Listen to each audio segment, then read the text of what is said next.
પાટીદાર નેતાઓ આવ્યા હતા, સુરતથી નેતાઓ આવ્યા હતા અને ભાજપનો આંતરિક વિવાદ ચાલુ થયો હતો અને આ ભાજપમાં આંતરિક વિવાદમાં બંને લોકોએ આમ સામને એકબીજા પર હુમલા કર્યા હતા અને એકબીજાના બેનરો ફાડી નાખ્યા હતા। ગણેશ ગોંડલના સમર્થકોએ અલ્પેશ કથિરિયાના બેનરો ફાડ્યા હતા, તો અલ્પેશ કથિરિયાના સમર્થકોએ ગણેશ ગોંડલના સમર્થકોએ જે લગાડ્યા હતા એ બેનરો ફાટ્યા હતા। જો કે આ લોકો વિરુદ્ધ તો FIR નોંધાઈ છે, પરંતુ એક એડવોકેટના વિરુદ્ધ પણ FIR નોંધવામાં આવી છે। ત્યારે શા માટે આ એડવોકેટ વિરુદ્ધ FIR નોંધવામાં આવી છે, શું છે સમગ્ર ઘટના, આવો વિગતે ચર્ચા કરીએ।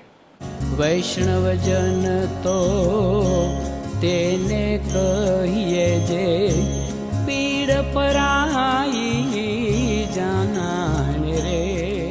નમસ્કાર, નવજીવન ન્યૂઝ સાથે હું છું અમીષા। રવિવારે ગોંડલમાં જે આ ભાજપનો આંતરિક વિવાદ હતો તે તો તમને બધાને ખબર જ છે। ગણેશ ગોંડલના સમર્થકોએ અલ્પેશ કથિરિયાના સમર્થકો પર હુમલો કર્યો હતો। એકબીજાના સમર્થકોએ એકબીજાના સમર્થકો પર ગાડી ચડાવી દઈ અને હુમલો કરવાનો પણ પ્રયત્ન કર્યો હતો। એકબીજાના સમર્થકોએ લાગેલા બેનરો પણ ફાડી નાખ્યા હતા, પરંતુ આ બેનરો ફાડવામાં એક એડવોકેટનો પણ સમાવેશ થાય છે અને એ એડવોકેટ એટલે દિનેશ પાથર। આ દિનેશ પાથર એક એડવોકેટ પણ છે અને કોંગ્રેસના અગ્રગણી પણ છે। તેમણે ગણેશ ગોંડલના સમર્થકોએ લગાડેલા બેનરોને ફાડી નાખ્યા હતા। જો કે નવજીવન ન્યૂઝે ગણેશ ગોંડલના સમર્થકોએ જે બેનરો લગાડ્યા હતા અને આ બેનરો દિનેશ પાથરે કેમ ફાડી નાખ્યા છે તેનો સંપર્ક કરવાનો પ્રયત્ન કર્યો હતો, તો દિનેશ પાથરે શું જણાવ્યું આપણે તેમને પણ સાંભળી લઈએ। દિનેશભાઈ, જે બેનર હટાવવામાં આવ્યા છે તેને લઈને તમારી સામે ફરિયાદ નોંધવામાં આવી છે, શું હતી આ આખી ઘટના?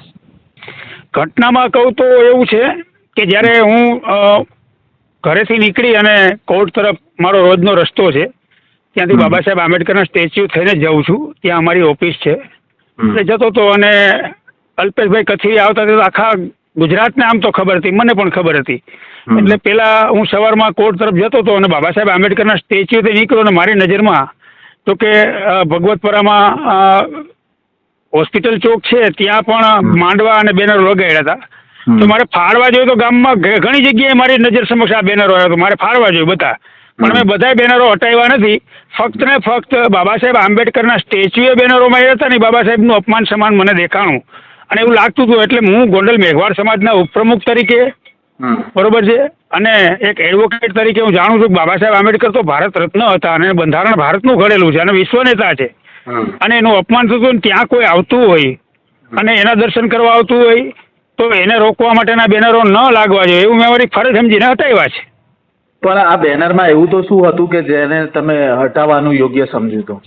ત્યાં એમનો જે લોકો એમના દર્શન કરવા આવતા હતા આંબેડકર સાહેબના, એનો વિરોધ થાય એટલે એનો વિરોધ નહીં, પ્રથમ બાબા સાહેબનો વિરોધ છે એવું મારું માનવું છે। એવું માનીને મેં બાબા સાહેબ આંબેડકરના ચોકના જ ફક્ત બેનરો હટાવેલા છે, બાકી આખા ગામમાં મારેલા હતા એને મને કોઈ વાંધો નથી, બરોબર છે, પણ બાબા સાહેબ આંબેડકરના ચોકમાં જે બેનરો માર્યા છે એનો મને સખત વિરોધ હતો અને બાબા સાહેબનું અપમાન થતું હતું, મેં હટાવ્યા છે। પણ આ બેનરમાં શું લખાણ એવું હતું કે જેના કારણે તમે હટાયા હતા? એમ કે ભાઈ આ જાતિવાદી લોકો ગોંડલમાં આવી રહ્યા છે અને આવા લોકોને અમે જાકરો આપીએ છીએ એવું બધું લખેલું હતું, મેં ખાસ કરીને વાંચ્યું નહોતું, પણ ટૂંકમાં એમનો વિરોધ કરતા બેનરો હતા, જે લોકો આવવાના હતા બાબા સાહેબના દર્શન કરવા આવવાના હતા, ન્યાયના વિરોધના બેનરો હતા, મેં ચોક્કસપણે હટાવ્યા છે અને બાબા સાહેબનું અપમાન થતું હતું એટલા માટે હટાવ્યા છે। ઓકે, એટલે જે આ જ્યારે પાટીદાર અગ્રણીઓ આવ્યા એ પહેલા તમે આ બેનરો હટાવ્યા હતા? હા, તે જ દિવસે હટાવેલા છે, હું સવારમાં એ આવવાના હતા તે જ દિવસે હટાવ્યા છે। અને બીજું કે આ બેનરો જે લગાવનારા તત્વો છે એને કોઈ જાતની પરમિશન લીધેલી છે, મારો એ સવાલ। તો પહેલા FIR તો એમની ઉપર થવી જોઈએ કે ગેરકાયદેસર બેનરો લગાવ્યા છે કોઈની પરમિશન વગર, તો FIR તો પહેલી એની ઉપર થઈ જાય, હટાવવા આરોપ તો પછી થવી જોઈએ, મારો આવો સવાલ છે। હા, તો તમે જે બેનર્સ જે લોકોએ લગાવ્યા હતા જે સ્ટેચ્યુની આજુબાજુમાં, તો એની સામે ફરિયાદ તમે કરશો? આગળની કાયદાકીય કાર્યવાહી શું રહેશે? 100% મેઘવાળ સમાજના ઉપપ્રમુખ તરીકે, એક એડવોકેટ તરીકે મારી પ્રથમ પ્રાથમિકતા અને ફરજ છે કે બાબા સાહેબનું અપમાન થતું હતું અને ગેરકાયદેસર બોર્ડ એ ચોકમાં લગાવવામાં આવ્યા છે, એટલે હું પણ ફરિયાદ આપું છું। ઓકે, ધન્યવાદ। તો આ હતા દિનેશ પાથર, કોંગ્રેસના અગ્રગણી અને એડવોકેટ. તેમને લાગી રહ્યું હતું કે બાબા સાહેબ આંબેડકરનું અપમાન થઈ રહ્યું હતું, એટલે જ તેમણે આ બેનરો ફાડ્યા છે. જો કે પોલીસે એડવોકેટ સહિત FIR તો નોંધી છે. ત્યારે હવે સમગ્ર ઘટનામાં આગળ કેવી કાર્યવાહી થાય છે તે આવનારો સમય જ બતાવશે. આવી સ્ટોરી અમે તમારા સુધી લાવતા રહેશું. ત્યારે તમારો આ અંગે શું કહેવું છે, કમેન્ટમાં તમારા પ્રતિભાવો જરૂરથી જણાવજો. ત્યાં સુધી નવજીવન ન્યૂઝ ચેનલને લાઈક કરો, શેર કરો અને સબસ્ક્રાઇબ કરવાનું ભૂલતા નહીં. વૈષ્ણવજન તો તેને કહીએ જે પીડ પરાઈ.